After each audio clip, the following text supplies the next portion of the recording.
Vai O ser o resumo resumo do capítulo 15. o resumo do capítulo 15. E Ok. vamos ficar refletindo aí, né?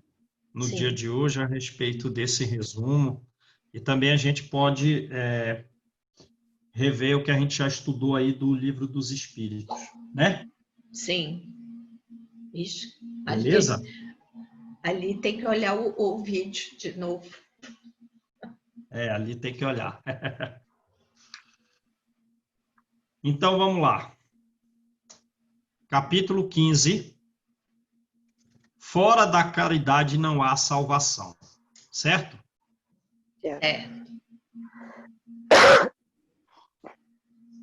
Tem um ensino de Jesus a respeito do julgamento dos seres humanos. Ele vem com todos os anjos, senta no trono.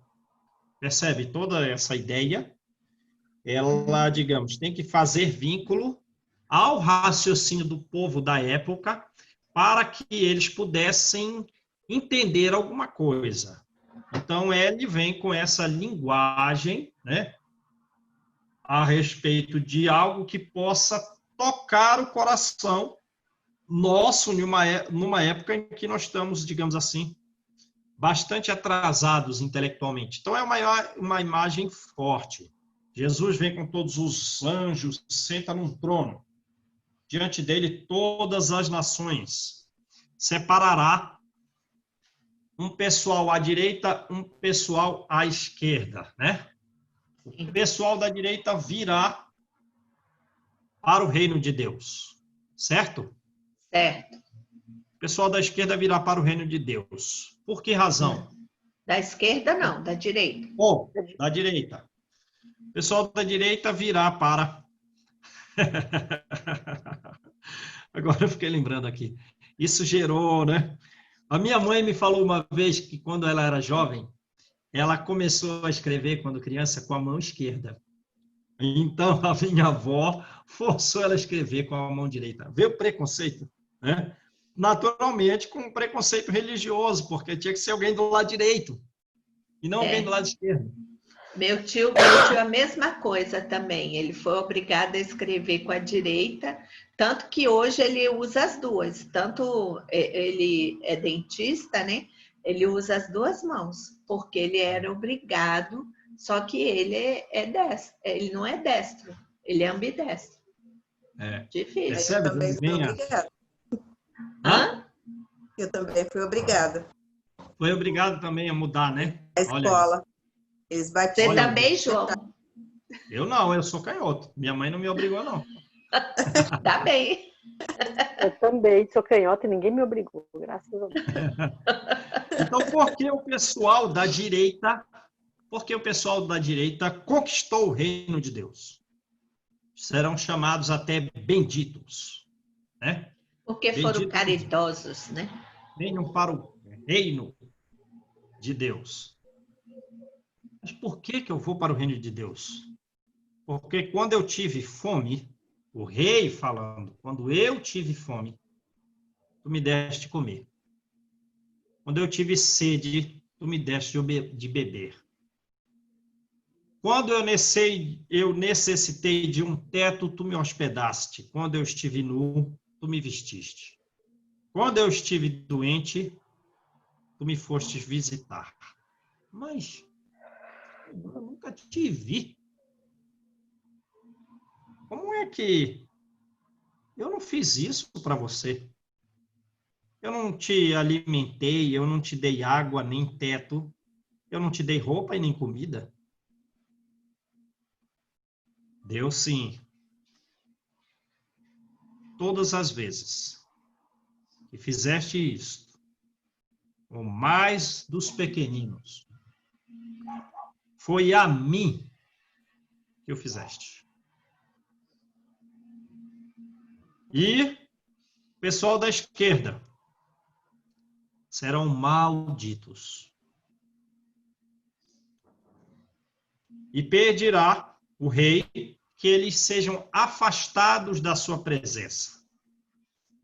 E eles vão para a imagem para marcar inteligências primitivas, inteligências não primitivas, mas inteligências muito iniciais. Vocês irão para o fogo eterno. E a gente sabe que não é eterno, mas ele precisa de uma imagem que possa marcar as inteligências iniciais, né? Porque quando eu tive fome, tive sede, quando eu precisei de um teto, de uma roupa, quando eu estive preso ou doente, vocês aí não me ajudaram em Em nada. nada. Mas, mestre, nunca te vimos. Com certeza absoluta, se eu tivesse te visto, eu te auxiliaria. Quando deixaste de fazer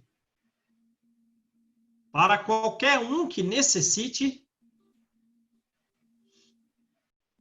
deixaste de fazer para comigo. Certo? Então, é assim quando que Jesus se sente quando nós não praticamos a caridade para com alguém, deixamos de praticar para com ele. Certo? Certo. Beleza. Vem um doutor da lei, que provavelmente deu uma lida na lei antes de vir perguntar para Jesus. Porque é assim que procedem aqueles que nos querem levar ao erro. Isso. Ele vem tentar Jesus, quer dizer, ele vai procurar algo na lei que não seja fácil e vem perguntar a Jesus se ele sabe ou não aquilo, porém ele próprio ele toma conhecimento antes, né? Porque, digamos assim, a ideia da pessoa é o doutor da lei. Se ele errar, eu tenho a resposta. Certo? Certo. Se ele errar, eu sei já, porque Eu sou o doutor da lei. eu sou o doutor da lei. Então ele pergunta assim, né? O que eu preciso fazer para ganhar a vida eterna? Mas ele já pesquisou.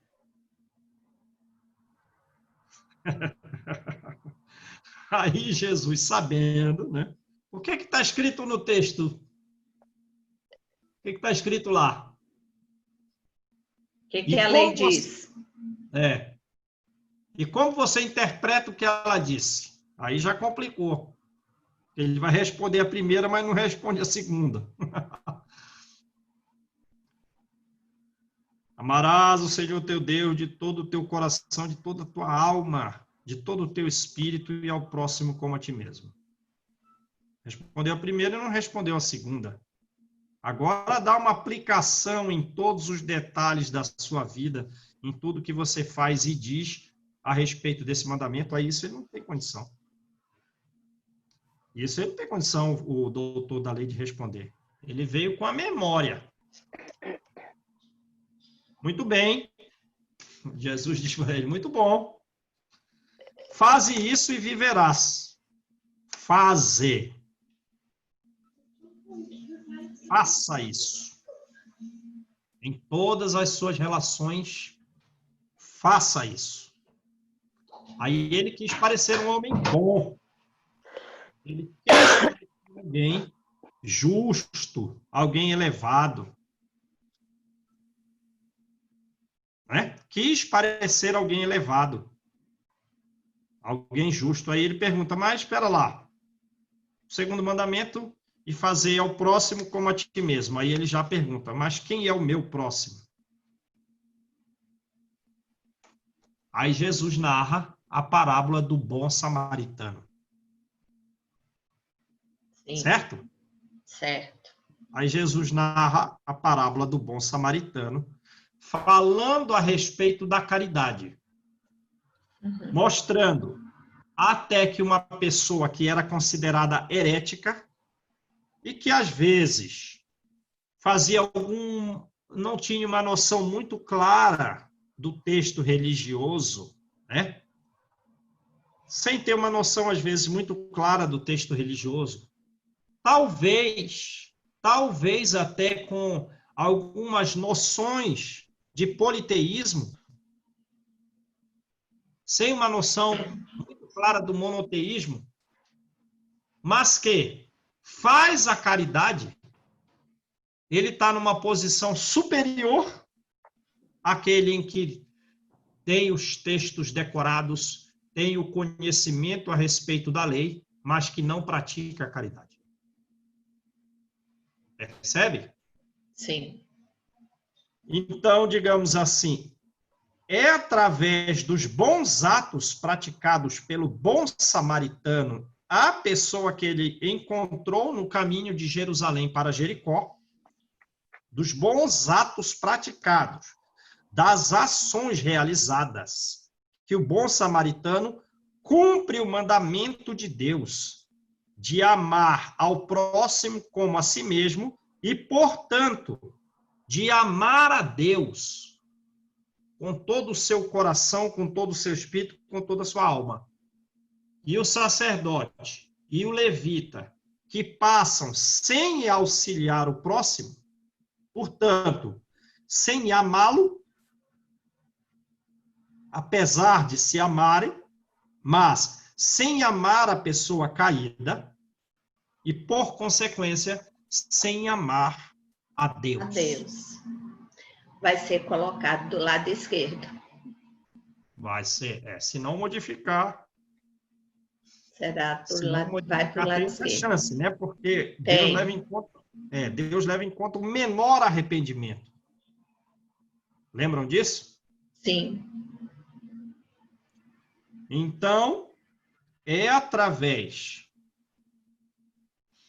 dos atos de amor aos outros que eu estou cumprindo o mandamento de amá-los e, portanto, de amar a Deus. Certo? Certo. Então, essa parte aí, digamos assim, a gente tem que fixar para tomar como guia de nossas vidas. Qual, João? Amando os outros através de atos, naturalmente com bons sentimentos e boas palavras. Praticando bons atos, sempre com bons sentimentos e boas palavras, nós estamos amando a Deus. De acabar aqui essa reflexão de hoje, para a gente ficar com isso, de forma a modificarmos de uma forma definitiva como estamos, para avançarmos alguns degraus nessa escala. Então, vemos aí que toda a moral de Jesus, todos os ensinos que ele deu, se resume nessas virtudes. A caridade humilde, né? Que são virtudes opostas, a caridade e a humildade, são opostas ao orgulho e ao egoísmo, certo?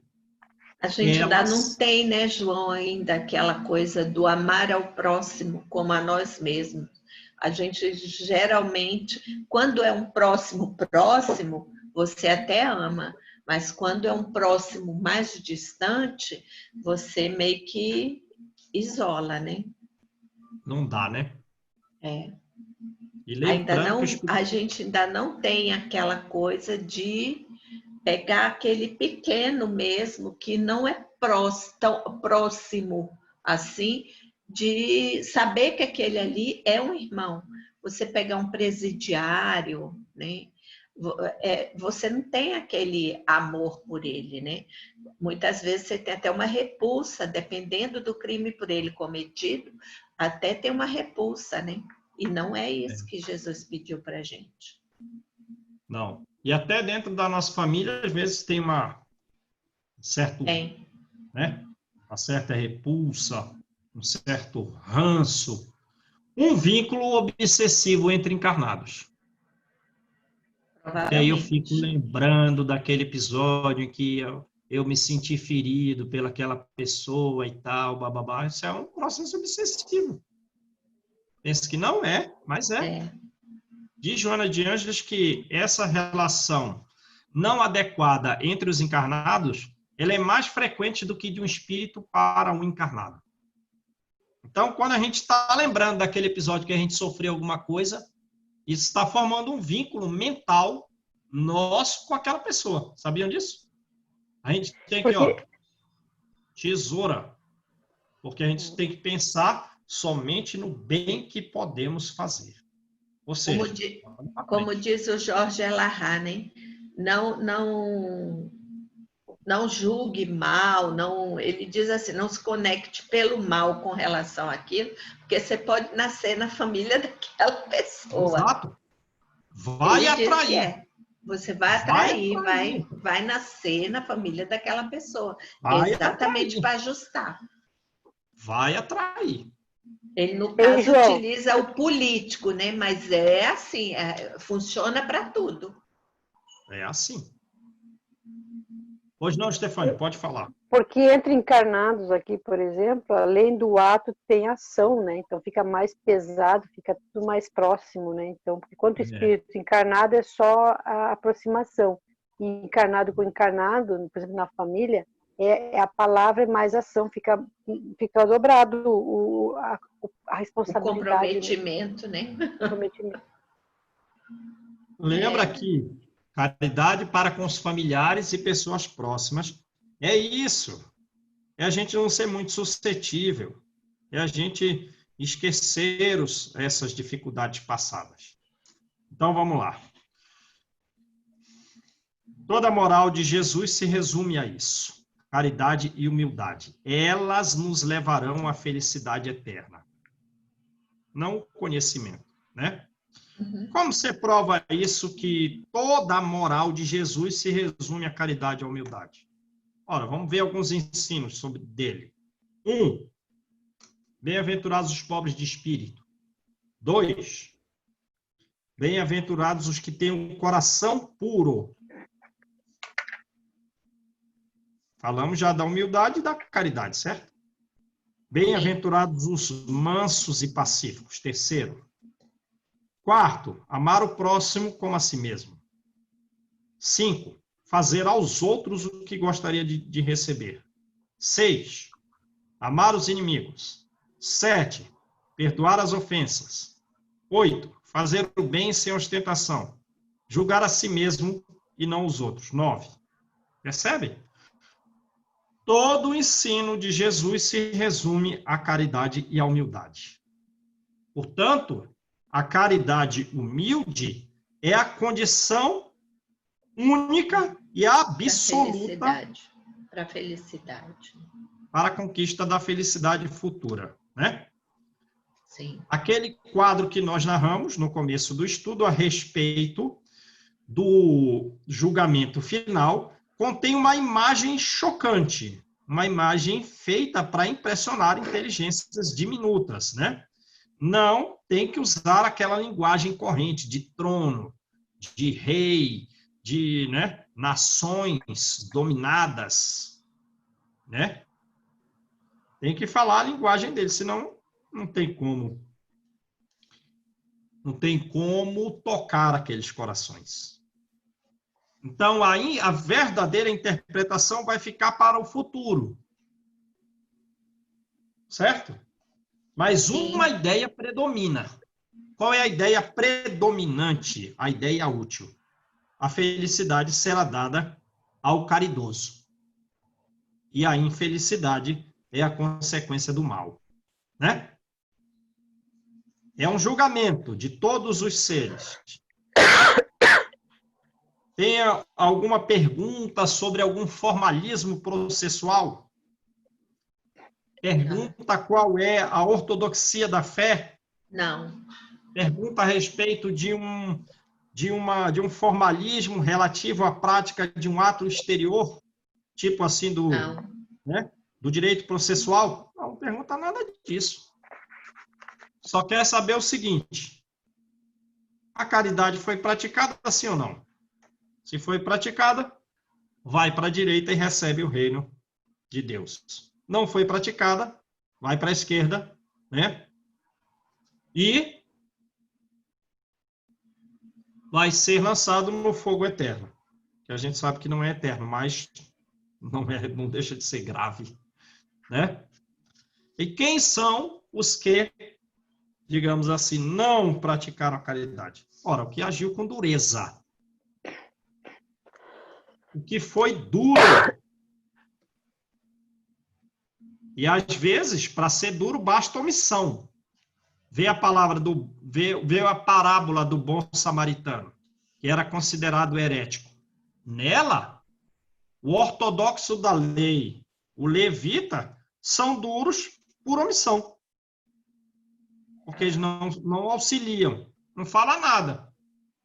Não xinga, não esbraveja, não demonstra raiva, mas por indiferença foram duros. Mas o samaritano, que não conhece a lei, no nível que conhece o doutor da lei, ele praticou a caridade. Portanto, ele está acima dos demais pela prática da caridade. Logo, a caridade é a única condição para nos salvar. É a única chave que abre a porta de uma colônia espiritual superior. Certo? Não há outra virtude. Porque a caridade, por consequência, abrange todas as outras virtudes.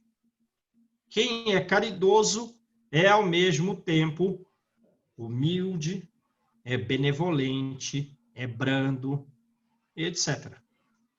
Agora, certo? também não é uma caridade que você faz naquela de esperar recompensa. É Não. a caridade do coração. Né? É. Não é aquela coisa, eu vou fazer porque eu vou ganhar uma recompensa. Essa não vale. Não. Essa não tem valor. É. Tem graus disso, né? Tem graus dessas coisas todas.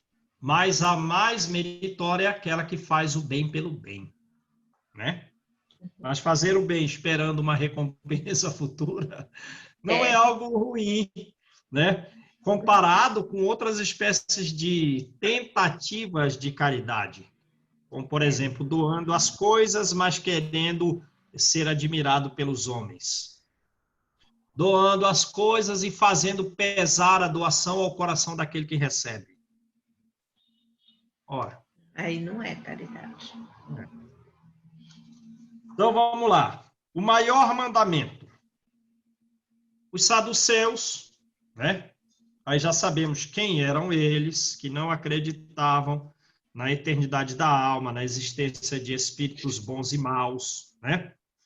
Que não caminhavam junto do povo, que não gostavam do ensino oral, para eles tudo tinha que ser literal, que só acreditavam na existência de Deus e não acreditavam na ressurreição com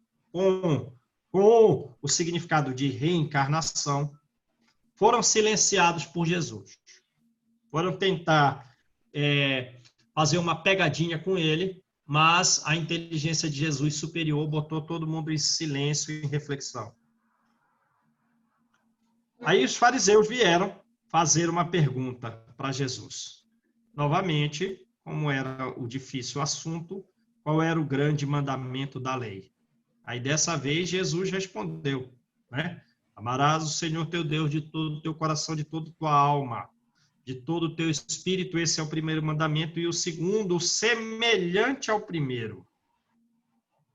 Quer dizer, com vínculos de prática. Praticando o segundo, eu pratico o primeiro. Praticando o primeiro, eu pratico o segundo. Amarás o teu próximo como a ti mesmo. Todos os profetas que já vieram, né? Todos os profetas, desde Moisés até o último, toda a lei se resume a esses dois mandamentos. Ora, o único caminho é, de fato, a caridade humilde, né? O caminho contrário, sendo o qual o do egoísmo e do orgulho, nos levará à perdição. Né? Porque, como já falamos, só amamos a Deus se amarmos os outros. E se admiramos a Deus, seremos capazes de auxiliar o próximo.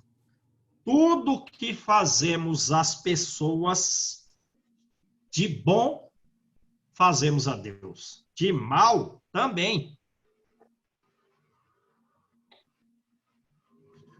Todos os deveres, portanto, nossos se resumem à máxima: fora da caridade não há salvação. Beleza? Beleza. Teve uma noção muito grande a respeito disso, foi Paulo, que disse um texto que é conhecido no mundo inteiro, é tão belo, tão impressionante, que, digamos assim, basicamente,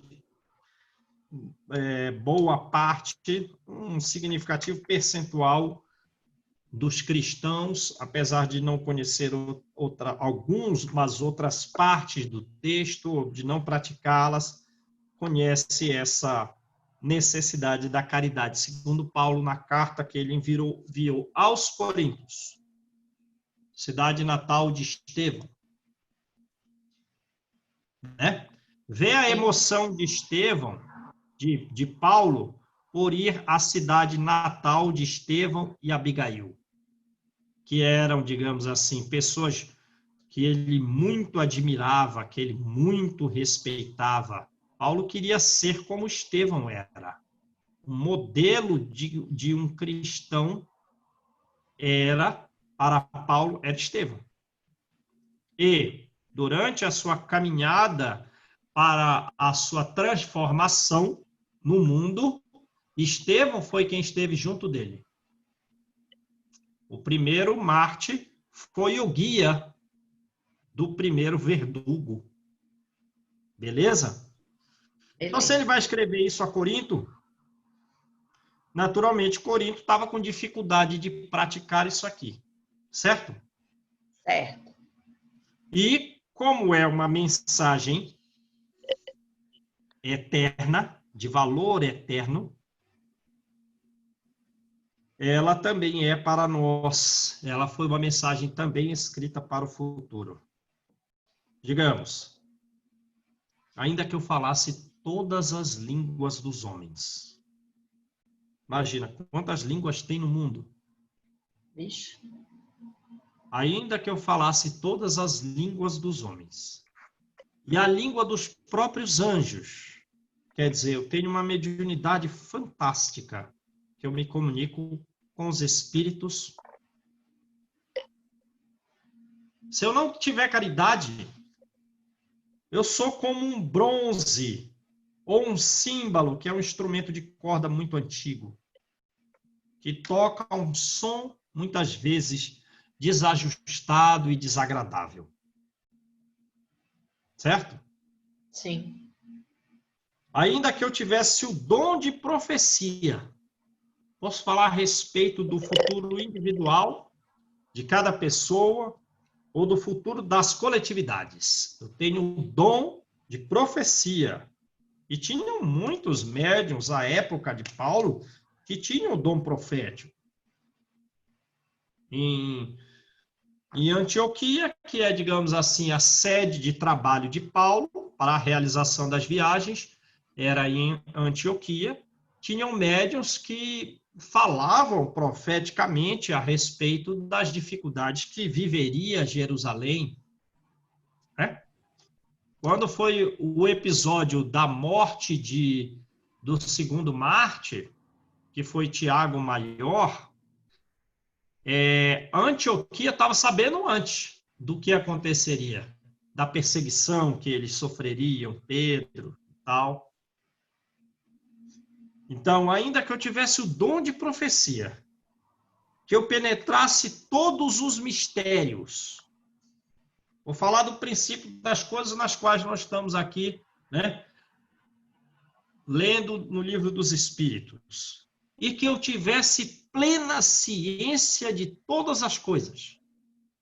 Posso falar de medicina, posso falar de psicologia, posso falar de engenharia, posso falar de direito, posso falar de história, de geografia. Plena ciência de tudo.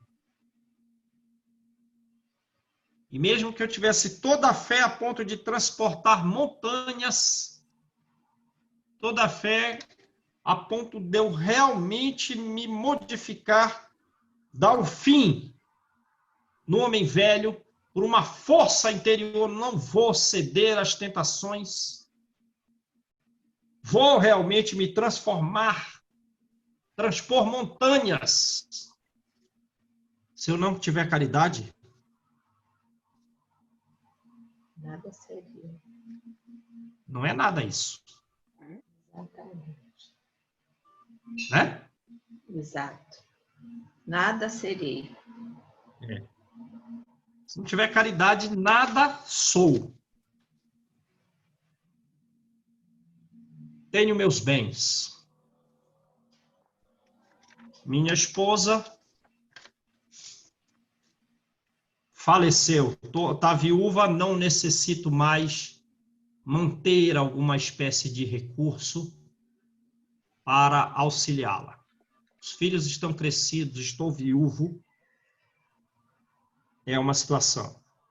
Ou eu nunca casei, então também não tive filhos. Estou em condição de distribuir todos os meus bens para alimentar os pobres. E numa época do período romano, em que ser cristão era punido com incêndio, Morte, né? hã? Com a morte. Com a morte pelo fogo. Fui capturado nas catacumbas de Roma, fui capturado. Vou queimar o seu corpo, cristão. A menos que você abjure de Jesus, eu vou queimar o seu corpo. Eu já entreguei todos os meus bens. E eu também. Eu entrego meu corpo para ser queimado. Se eu não tiver caridade, tudo isso não ia ter valor. Então, vê. Resumindo, falo todas as línguas, comunico-me com os anjos. Tenho o dom de profecia, penetro todos os mistérios. Tenho plena ciência de todas as coisas e uma fé imensa que eu vou me modificar. Entreguei todos os meus bens aos pobres e também o meu corpo para ser queimado, sem nem titubear. Sem caridade? Tudo isso Não serve de nada. não foi útil. Não foi útil. Caridade é paciente. Caridade é branda. A caridade é benfazeja. A caridade é invejosa, não é invejosa. Ela não é imprudente. Ela não é orgulhosa. Ela não desdenha dos outros. Ela não cuida dos seus interesses. Não se agasta com nada, não se azeda, não suspeita mal, não se alegra com a injustiça, mas se alegra com a verdade. Ela, a caridade, tudo suporta, tudo crê, tudo espera. A caridade, tudo sofre. Sofre. Então, das 3 virtudes, fé, Esperança e caridade. esperança, caridade. A mais excelente dela é a caridade. Então, sem erro, Paulo coloca a caridade acima até da fé.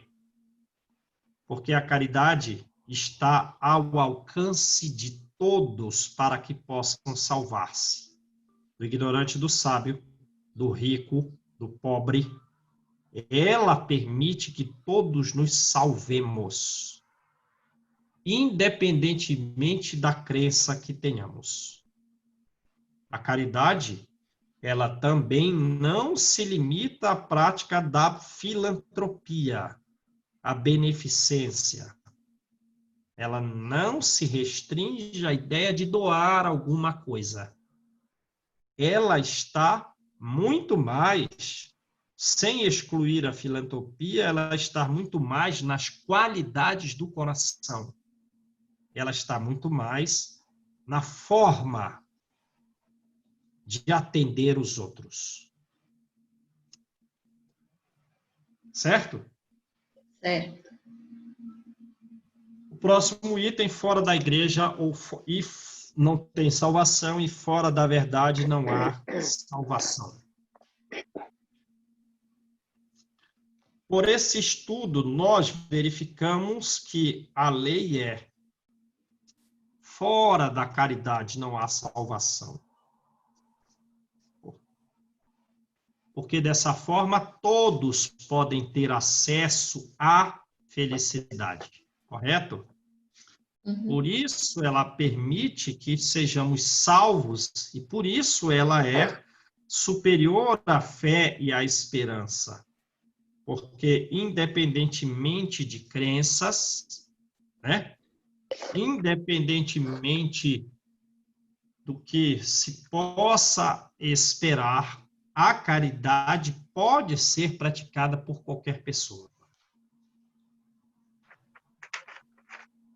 Agora, o lema fora da igreja não há salvação. Ele está dizendo que quem não está na igreja não será salvo.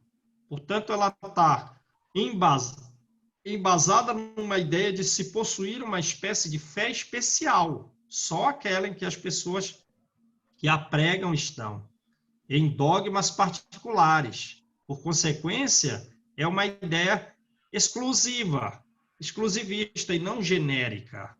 É uma ideia de caráter absoluto, né? Por consequência, em vez dela unir, ela separa as pessoas. Ela não estimula o amor.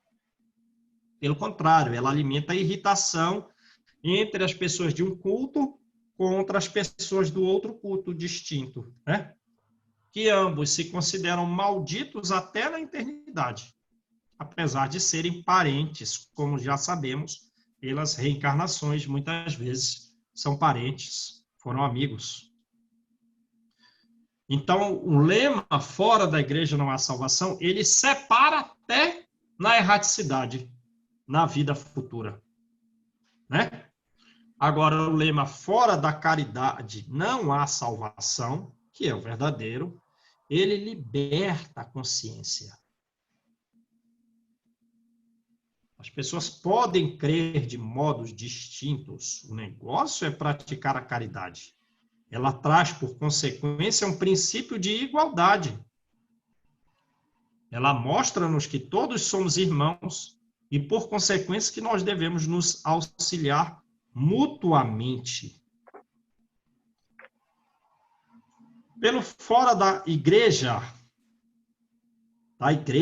não há salvação, as pessoas se reprovam, se condenam, sem remissão, mutuamente.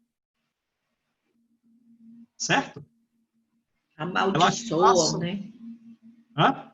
Amaldiçoam uns aos outros. Se amaldiçoam, se perseguem. Elas são inimigos. E, às vezes, dentro da própria família. Né? Pai com filho, mãe com filho, com filha, de religiões distintas. Podem chegar a se amaldiçoar. Um amigo com o outro. Né? Sim. Esse lema, fora da igreja não há salvação, é um lema contrário ao ensino do Cristo. é um lema contrário à lei evangélica. Beleza? O outro lema, fora da verdade não há salvação, se assemelha ao fora da igreja não há salvação, porque também é exclusivo. Só quem conhecer a verdade terá a salvação. Porque todas as religiões, todas as seitas pretendem ter exclusivamente o privilégio da verdade. Só que a realidade é que ninguém a possui integralmente. Haja vista que o nosso conhecimento evolui todo dia, certo? Sim. A verdade absoluta, só os espíritos superiores a possuem. A nós não é dado todo saber. Nós temos uma verdade relativa, proporcional ao nosso adiantamento. Por consequência, o lema fora da verdade não há salvação é um princípio de expulsão, de condenação, de degredo, de não salvação generalizado. Ninguém vai se salvar. Né? Por esse lema, ninguém se salva. Agora, fora da caridade não há salvação.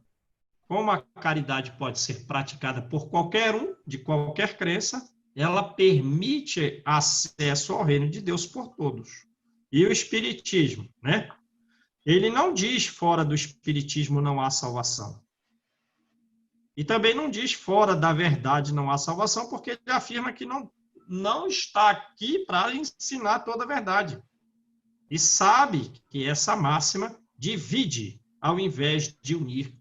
Por consequência, perpetua a relação de atrito, perpetua o antagonismo. Legal? Legal. Legal aí, Stefânia?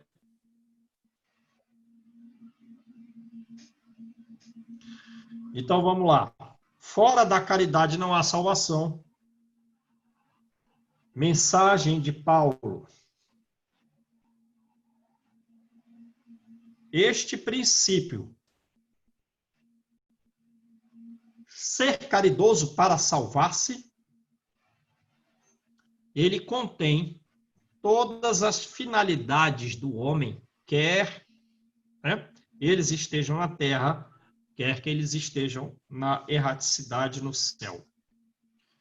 Na terra, por quê? Porque quem pratica esse lema vive em paz consigo mesmo e, por consequência, com os outros, né? Ou, se os outros, eles o perturbam, mesmo assim, essa perturbação é leve arranhadura, incapaz de lhe retirar a paz. O homem caridoso. E no céu? Porque aqueles que na terra praticaram estarão em boa região. Por consequência, estarão felizes, acharão graça, né? Sorrirão diante de Deus, diante dessa ótima colônia espiritual.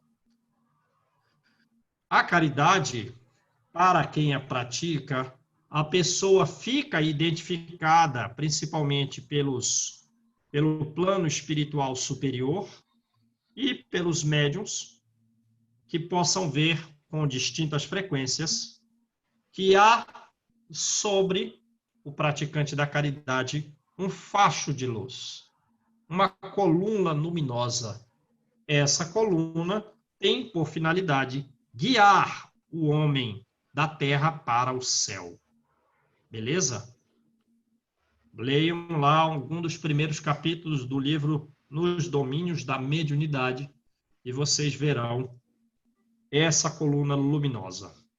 Caridade, então, ela faz brilhar o nosso perispírito, o nosso centro cerebral de força adquire luz. Né? E assim, desencarnados, muito mais brilho terá.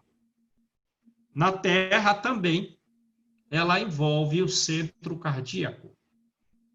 em que haverá também uma luminosidade no nosso coração.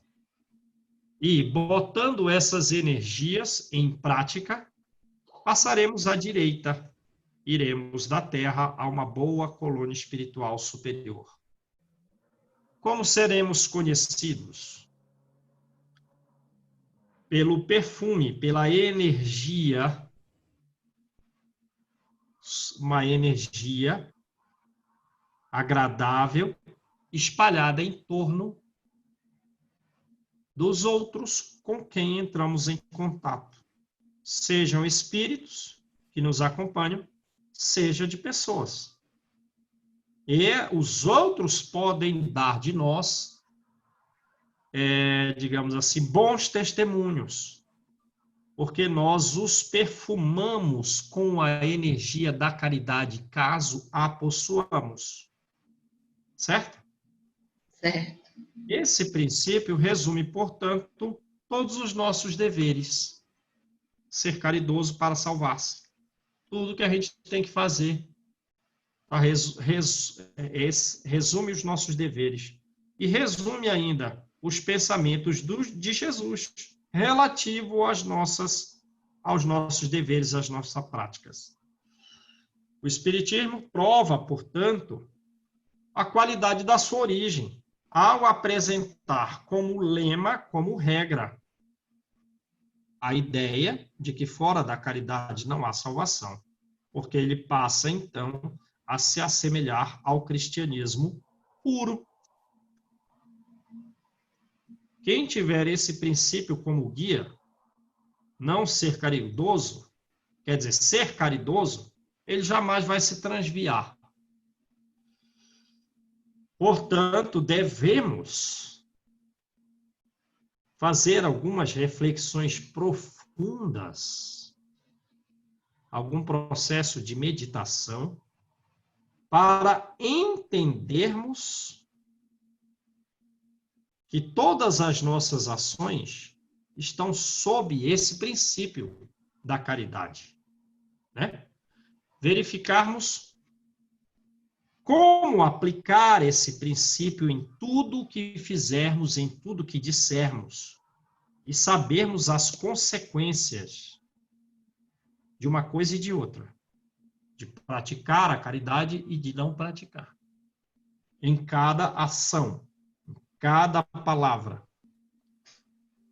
Todas as nossas ações, como dissemos, está nesse controle de sermos caridosos. Evitaremos praticar o mal por esse princípio. E praticaremos o bem pelo mesmo princípio.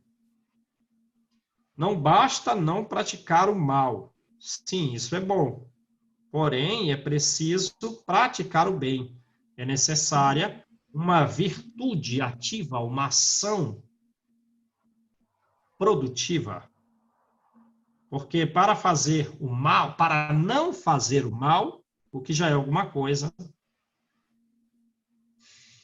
basta a inércia e a indiferença. Agora, para fazer o bem, é necessária a movimentação da vontade. Ação, né? Tem que agir. Tem que agir. Agradeçamos a Deus conhecer o Espiritismo. Não é porque conhecendo o Espiritismo que nós nos salvaremos.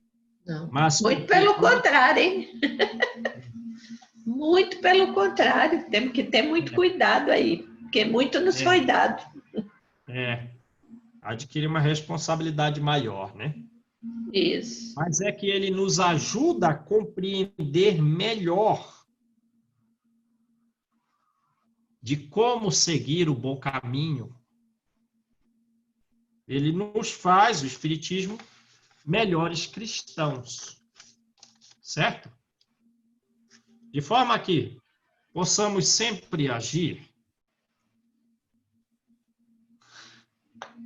de maneira que os observadores, porque a gente não vive isolado, estamos no mundo social, eles vejam os outros, que o verdadeiro espírita e o verdadeiro cristão são uma só e a mesma coisa. Porque além de contribuirmos para o nosso progresso, estaremos auxiliando no progresso alheio e, por consequência, na regeneração do mundo, que é o objetivo do Espiritismo. Beleza, gente? Beleza.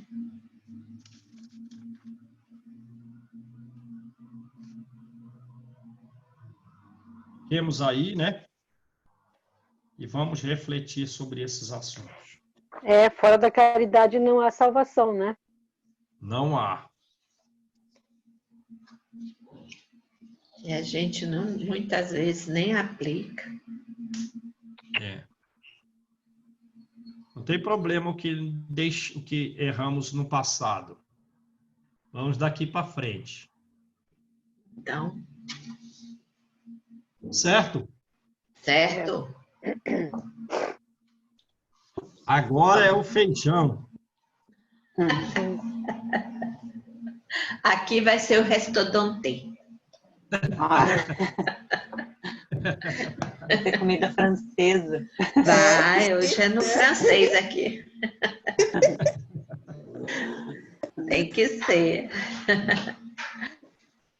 Legal, gente. Um Ô, abraço. João. Fiquem com Deus aí. Segunda-feira a gente se fala. Se Deus quiser. Quem vai fazer a prece?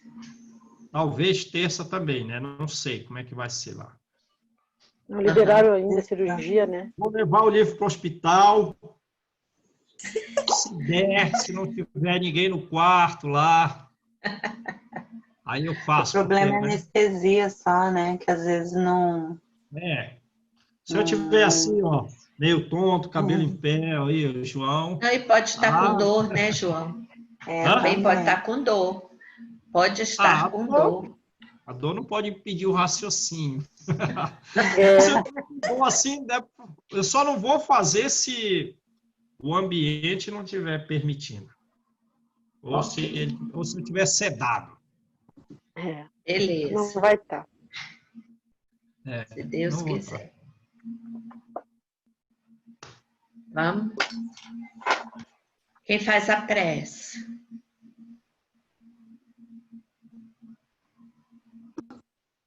Você vai fazer, Rô?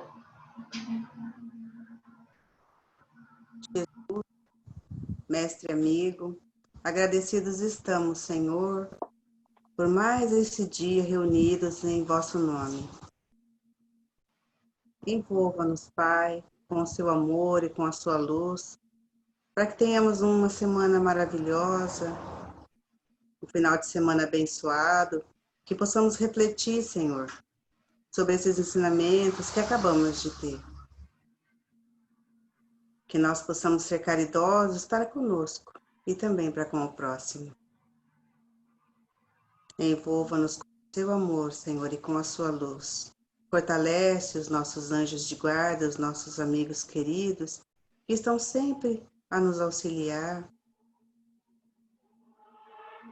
Abençoa também, Senhor, a cada um dos nossos amigos que não puderam estar conosco.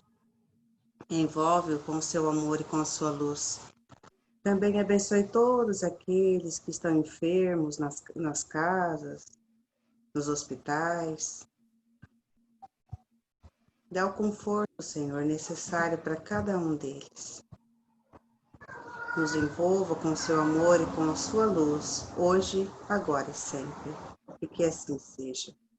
Graças a Deus. Tchau, gente. Tchau, gente. Até amanhã, se Deus quiser. Até amanhã. Não.